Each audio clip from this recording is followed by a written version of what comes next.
Hello guys, ഇന്നലെ കഴിച്ച സദ്യയുടെ hang over തീർക്കാൻ ഇന്ന് നോൺ വെജ് ആക്കാമെന്ന് തീരുമാനിച്ചു. അപ്പോൾ നമ്മുടെ ചിക്കൻ കറി ഇത് അവിടെ വെന്ത് വെട്ടി തിളയ്ക്കുന്നുണ്ട് കേട്ടോ. അതിലേക്ക് കുരുമുളകും വെളുത്തുള്ളിയും ഇഞ്ചിയൊക്കെ നമ്മൾ ചതച്ചിട്ട് കൊടുത്തിട്ടുണ്ട് കേട്ടോ. കുറച്ച് കറിവേപ്പിലും ആവശ്യത്തിന് മല്ലിച്ചപ്പും പുതിനൊക്കെ ഇട്ടിട്ട് നമ്മളിതവിടെ സെറ്റാക്കി നിർത്തിയിട്ടുണ്ട് കേട്ടോ. ഇനി നമുക്ക് ഒട്ടും വെയിറ്റ് ചെയ്യാനുള്ള സമയമില്ല. നമ്മൾ ചോറൊക്കെ എടുത്തു. നമ്മൾ പച്ചപ്പയറിൻ്റെ തോരനാണ് കേട്ടോ ഉണ്ടാക്കിയത്. ഇനി നമ്മുടെ ചിക്കൻ കറി എടുക്കാൻ ഏത് പീസ് എടുക്കണം എന്നൊരു ഡൗട്ടാണ്. എന്തായാലും നമ്മൾ കിട്ടിയ ഒരു പീസ് ചോറിലേക്ക് വെച്ച് കൊടുത്തിട്ടുണ്ട്.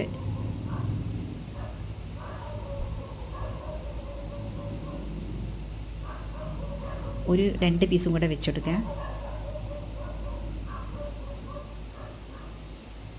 കുറച്ച് ചാറും കൂടെ ഒഴിച്ചു കൊടുക്കുന്നുണ്ട്.